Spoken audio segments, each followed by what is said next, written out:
Astral travelers. This is the Astral Tourist.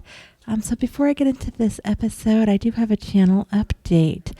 I found out that YouTube will be changing its criteria for monetization. That hasn't really been a priority for me in the past, but it would be nice if I could do that before they increase what they want for that.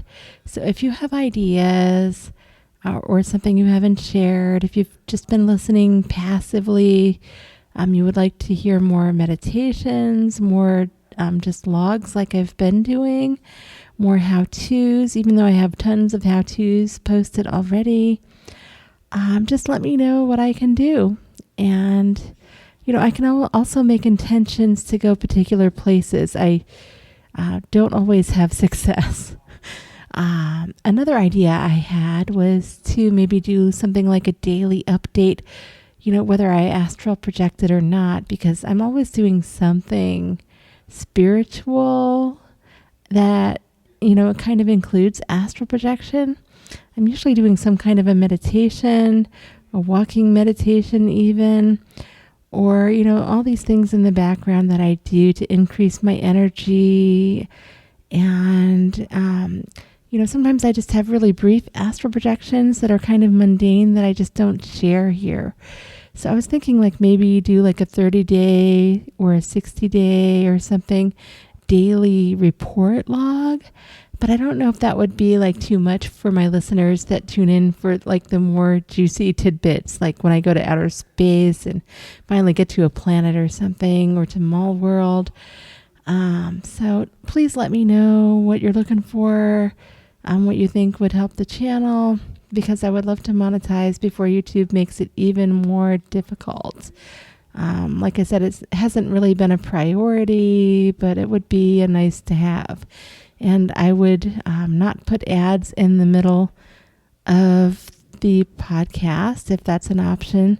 I would just, say to put one at the beginning or the end. So anyway, speaking about Mallworld, this seems to be a pattern for me where I'll be in Mallworld for, a number of days, or a camp, some like camp setting for a number of days, or a college setting for a number of days in my projections. And then I'll have the energy to get back out into space again and really explore. So I've been back in Mallworld for a few nights. I'm sharing one from the night before last night in this sharing. It's just a short one, because I'm not sure if I should be, just sharing all these little ones. You've got to let me know, even if you're like a quiet, passive listener, please just let me know what you like one time or something, and then you can delete the comment after I say thank you. If you're shy or something, that's fine. I won't take it personally. I value my privacy too, but I gotta know what you all are looking for. So anyway, this is another one from the Infinite Corridors of Mallworld from 2 nights ago. So this journey actually started in a surprisingly structured place. I was semi-lucid, or I would not have even been there. I was on a job interview for a doctor's position, which already made me think maybe I'm lucid dreaming along with astral projecting, because this one had elements of both, because my mind likes to show me the amount of responsibility I have sometimes, which is why I think this is kind of a combined one, folks. But it also had that astral projection quality to it. So, it's up to you what you want to think about it. So I was in this tall building and I was supposed to go to an office 63, but I went to 62, which was the wrong one first. And I knew that. I knew it was the wrong one, and it wasn't the right place. And I was supposed to be having an interview. But even though I got to the wrong one, this doctor almost immediately offered to hire me right on the spot to assist with his surgeries, which involved children. Now, these were energy healing types of surgeries, not physical ones.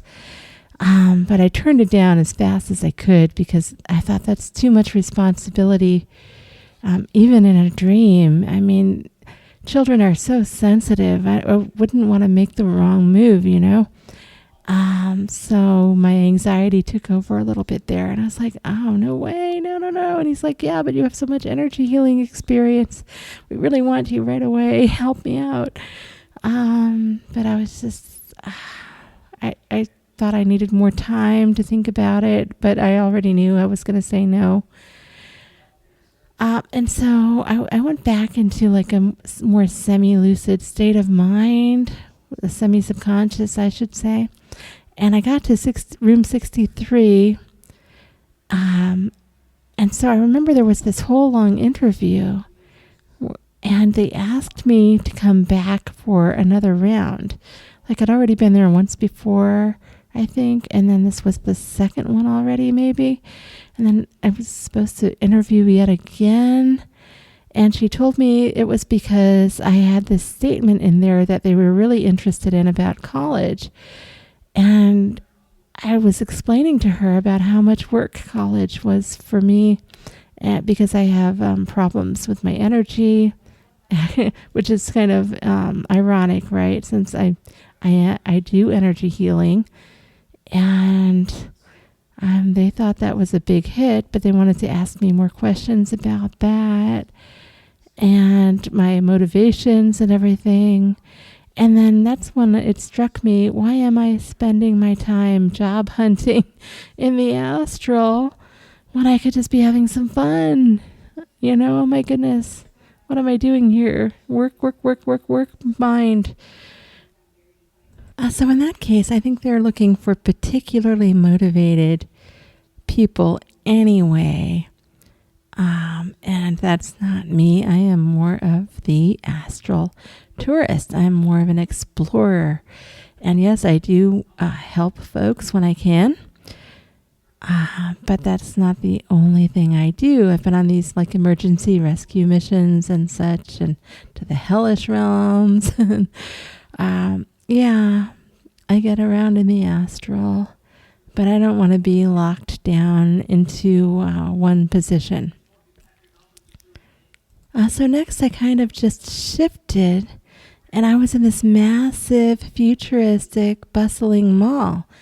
I was wandering through crowds. At one point I was looking for my significant other, whom was faster than I was or something like that. He was moving more quickly. And I just decided to really just look around instead of worrying about him. He's fine on his own. And, I saw this glowing shop with the most extraordinary looking ferns in the window in these pots. And there was bright sunlight. And anybody that knows anything about ferns knows that most of them, at least as far as I know, prefer shade. So I thought these ones were really significant. They were standing out. They weren't normal ferns, right? We have the astral plane at work here, and lucid logic, dream brain, whatever you want to call it. These were extraordinary ferns, and so I was like floating in their direction. And they were growing out of these ornate vase-like pots, like I said. And the pots were like, 3/4 up a wall, let's say. And the ferns were like 1/4 on top. Or actually, let's say 2/3 were the vase and 1/3 were the ferns. And there was this bright, bright light above. I did not actually see a sun, so I guess it was artificial light that looked natural. I don't know. And the ferns seemed curious about me. I didn't actually sense like intelligence from them, but more like plant intelligence. Like when you're in a forest or something and you can sense the trees like vibrating. If you're an empath, you'll feel the trees vibrating even though you can't see it. Or, something like that. And these ferns were like that with me, and I was like resonating with them. It was an experience that's very difficult to describe. think like nirvana when you're sitting next to a tree in the earth, but way more expanded. Anyway, the shop owner was a female. I couldn't quite make her image out, but she had a lot of white light around her. So she had this rare, beautiful bird that she was handing to me, and she wanted me to put my finger out so it could stand on my finger. But it also felt like a kind of a test at the same time, which was weird. But I was so enthralled with the shop and the ferns, and I was being one with the ferns. and there she is, this beautiful white energetic being with this bird. So it was like, yeah, and I made sure to solidify my energy body, and I put my finger out. And this bird stepped onto it, and I could feel its feet. Okay, I could feel its feet. And more details came into play in my mind, which I had to look up later because I hadn't really seen a bird like this. Okay, so it was impossibly long. I say impossibly, but it just really long, with a soft tail feathers, I should say. And when I looked it up later, it seemed like a mix of something called a tropic bird and a silver pheasant.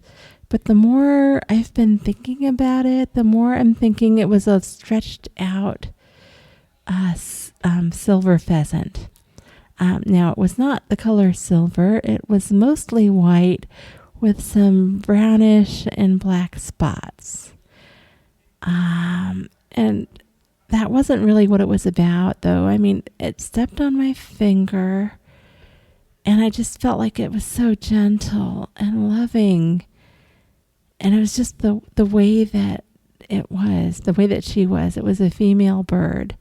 And I read that mostly the males, I guess, have the longer feathers or something, but this one had super long feathers and came off to me, as very female feeling. But just the gentleness is what struck me. And I've interacted with animals in the astral before. And the owner let her perch on my finger for a while. And this bird started stretching up along my arm, through my finger, not in me fully, but on me and in my energy arm, up along the top of it, and scooching up in there towards the elbow, snuggling in, and just stretched out with pure trust. And I was enthralled and amazed and stunned and nirvanic. And the lady that had handed me the bird was saying, "Oh, she likes you. She doesn't always like people that much." So she just kind of uses the bird as a test, I guess, to read people, is what I got from that. So anyway, that was amazing. And the bird was kind of snuggling up in my arm there a little bit too snugly. And the Reiki started to go. We had this whole Reiki vibe. And wow. And eventually I handed the bird back because I was like, I got to explore some more. So here's your bird back. Here, time to go. It was incredible, though. So after that, I was wandering around. I saw an announcement for a show. And, I love spectacles and shows and checking out movies in the astral because they're usually pretty weird. And there was I thought it seemed like a theater show, even though I couldn't make out what it was. So I went in, and it took a while to go in. As I wanted to go in, it darkened, and I had to ask the guy outside, is it too late for me to go in? And he said, no, it's okay. And he reopened it for me to go in. So I guess he was the facilitator guide for this show. And I went in, and it did look like a theater with a smaller stage, though. There were reddish seats and a small audience that looked like mainly men. And so I kind of stayed in the background a little bit, waiting to see if anything would happen. And I remember I was carrying some kind of a bag that was a boxy looking bag, which I wouldn't normally carry. But I put it to my side. And then I noticed as like things were coming more into view, off to the left of the stage, there was this man with a big mustache and a funny outfit, just laying in a chair, kind of slumped over. I tried to ask around telepathically, and somebody told me he was a body comedian. But I guess he was too busy taking a nap to be funny.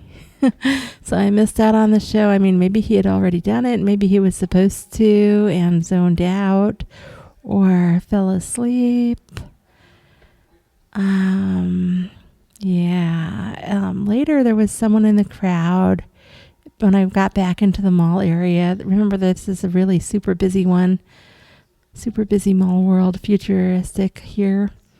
Who kind of snapped at me for being slow. I mean, I was running out of energy by then. And I just tried to telepathically tell her that she should have more compassion. And I kind of screamed compassion telepathically. Wasn't trying to be mean, but some people around me thought it was funny for some reason and started laughing like, ha, ha, ha, ha, ha. I don't think they were laughing at me, but like at the girl maybe, or just that I had the nerve to say something about it. I don't know. So out of the whole experience, the high stakes interviews, the sleeping comedian, or zoned out one, as the case may be, the crowded hallways, and that quiet moment of connection in the fern shop with the ferns and the pheasant. I mean, the whole experience there seemed super connected. I mean, it was just set up for that. It was like, whoa, wow. Sometimes the best part of stepping away from expectations, like the doctor stuff earlier on, is the unexpected beauty that you can encounter along the way. So happy astral travels, everybody. Lots of love. I have another experience to share tomorrow already, again in Mallworld.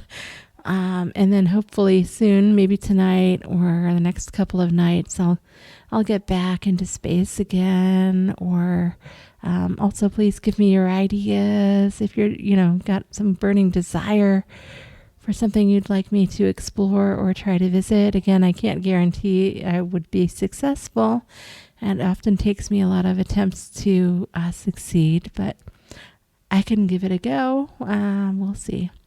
Thanks again, everybody. Lots of heart love and pheasant love and all of that. Fern love, plant love.